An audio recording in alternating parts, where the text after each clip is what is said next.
Hey everybody, this is Sheets, and for those of you that haven't been keeping up to date on what I've been up to, we had a death in the family, so for the last, I guess, several days at least, haven't been able to do too much. So I want to just kind of ease back into DFS by just doing a lineup build for the League of Legends slate, which starts overnight. It's a two-game slate, and we're gonna we're gonna go through our entire process here. Now, the first thing that we want to do is we want to upload our existing lineups, which are dummy lineups from DraftKings, into SaberSim. This way, we can run our contest sims a little more efficiently because it'll know already what contests we want to sim our lineups against. So when we put our dummy lineups in, what you'll see is this double buff. We're playing 40 entries in that, and it already has this data in with what the fee is, what the prize pool is, the top prize and all that stuff, how many entrants are expected to be in. Now it doesn't have that for this Triumphant Warrior, so we do have to put that in. We will use SaberSim ownership for our field lineups, I believe, and then I guess for the Triumphant Warrior, there's only going to be 12 people in it, and we'll just put this 33% and 25, 20% here for how many get paid. So we have this all set to go.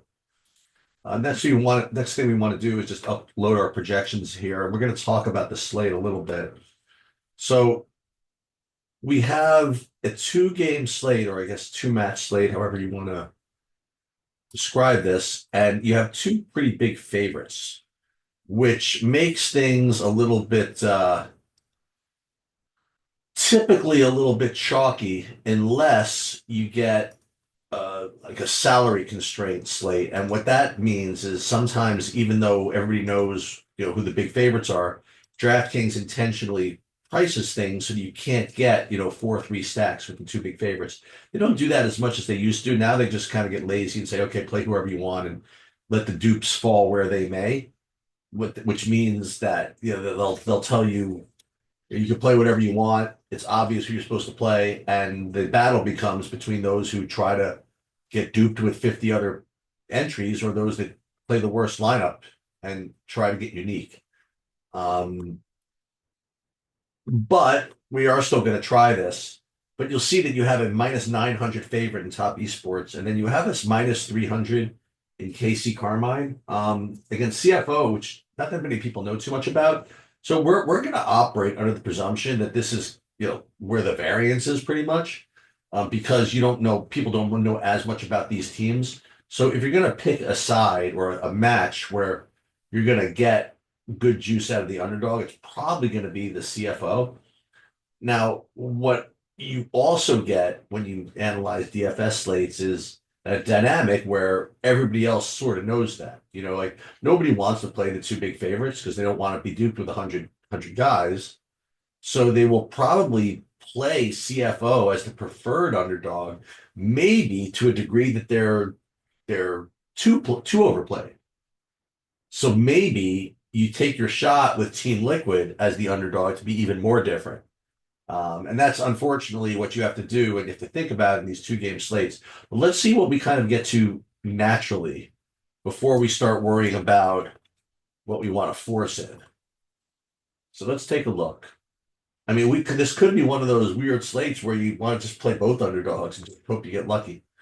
Um, but as I talk through this, I think I kind of like the analysis I just gave with respect to why TL might be the better play here, or the best play on the board, because I do think that people are going to try to play one underdog, and this is such the more obvious underdog to play at being only plus 240 that maybe they're going to get just overbet in the DFS streets.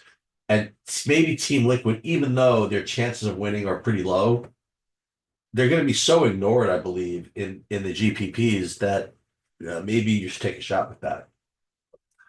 Now, one thing you'll see that I'm not doing is setting any rules when I start the lineup build. I'm going to build a full 1500 lineup set without any rules, and that's actually the same process I have for all sports, not just League of Legends. I start with the big set of lineups before I start whittling down and seeing what else I want to do. So, like for example, on a slate like this, first question I would want to ask is whether I would allow or even encourage, non 4-3 stacks. Would I encourage some kind of offbeat 4-2-1s or maybe game stacks? I think that because I am gonna take shots with the underdogs here, specifically Team Liquid, that I don't think I need to play the 4-2s. I think that by the time I get done forcing stuff in, which I think I'm gonna have to end up doing on this slate, I think that I could get away with just playing the 4-3s. We shall see. Again, we're not really talking about the individual matchups here. I do encourage you guys, if you haven't subscribed, to subscribe to Gelati LOL's Patreon. I mean, I subscribe myself, even though I do my own content. I mean, he has the best takes of anybody I've seen, at least fundamentally, in League of Legends content space. Okay, so when we don't make any changes here at all, like just run these. I don't even run contest sims. It's interesting to see what we get. First of all, you'll note that we get a whole bunch of 4-2s. The other thing you'll notice is, yeah, I mean, all top esports and Casey Carmine, which we're not going to want. So we're going to run the contest sims, and then we're going to see what we get. Now, what we're hoping we get is some organic exposure to Team Liquid, which we're not. I mean, we're getting some CFO, but we're getting no Team Liquid. So what we're going to have to do, unfortunately, is we're going to have to fudge this somewhat. Uh, so as far as stack exposure, let's first of all make this 4-3s and only 4-3s. So we'll apply that, and then let's see what we get. Now we're getting KC Top Esports. Now we're getting 40% Team Liquid. So now I'm kind of down with this. You know, I think that the idea here is that, again, presuming the CFO is going to be the most popular of the underdogs, that you probably should be, I guess, underweight, if that makes sense, on them, and overweight, I would say, on Team Liquid. So I think this type of distribution kind of makes sense. We ride or die with the KC Carmine as what could be perceived as a fishy underdog, and we get overweight on this +5-1 Team Liquid play.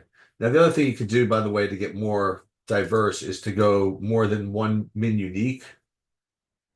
So you can go min uniques 2, even min uniques 3, still gets us, you know, a good distribution. Now, this says it's a lot. This gets us 61% Team Liquid. I don't know if we need to do that. So I think maybe something like the original,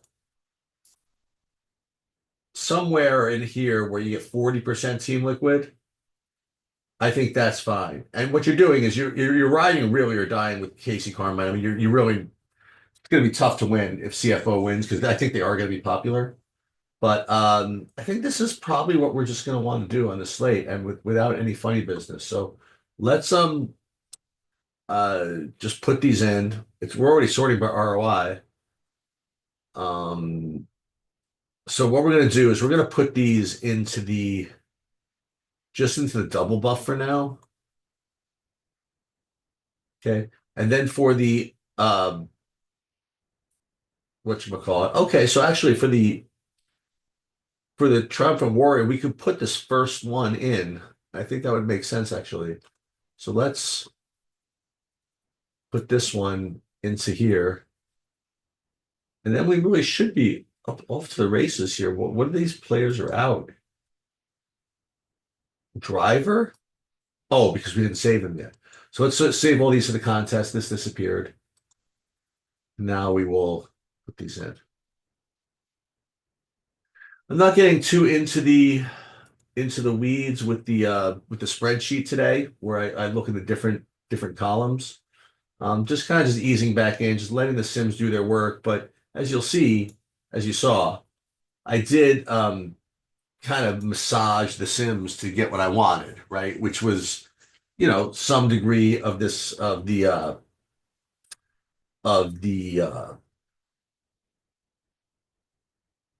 Team Liquid, which is interesting. I'm not seeing any Team Liquid in the team position here. So I just want to make sure that, oh, I'm not getting the team position, but I'm getting them in the other positions, which is fine. Okay, good. So this lineup set is going to be really just designed to win, all the cheese pretty much with all this Team Liquid in. But we'll see. I mean, we'll see how this goes. So we're already locked and loaded. We're ready to go, and we're just kind of back into the DFS streets after a little bit of a break. And that's going to do it. Good luck, everybody.